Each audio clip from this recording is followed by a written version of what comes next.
বিডিসিএফ টি-20 cricket tournament 2013 সফলভাবে সম্পন্ন হয়েছে। আমাদের সান্ডারল্যান্ড প্রতিনিধি সৈয়দ মাহফুজ আহমেদ জানান, সাউথ শিল্ডের ওয়েস্টব্রুক ক্রিকেট স্টেডিয়ামে গত 14 আগস্ট টুর্নামেন্টের উদ্বোধন করেন বিডিসিএফ এর প্রেসিডেন্ট জাবিস আহমেদ জিম্মাদার। তিনি বলেন, ক্রিকেট খেলা মানুষকে দলমত নির্বিশেষে এক কাতারে আনতে পারে, আর প্রবাসীর শত ব্যস্ততার মাঝে একটু আনন্দ দেওয়ার জন্য বিডিসিএফ এই প্রয়াস, যেখানে জয় পরাজয় বড় কথা নয়।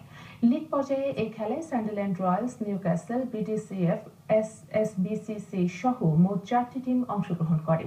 টুর্নামেন্টের ফাইনাল অনুষ্ঠিত হয় 11 সেপ্টেম্বর, যেখানে ফাইনালে মুখোমুখি হয় এসএসবিসিসি এবং নিউক্যাসল। তুমুল প্রতিদ্বন্দ্বিতাপূর্ণ এই খেলায় নিউক্যাসলকে পরাজিত করে এসএসবিসিসি চ্যাম্পিয়ন হওয়ার গৌরব অর্জন করে।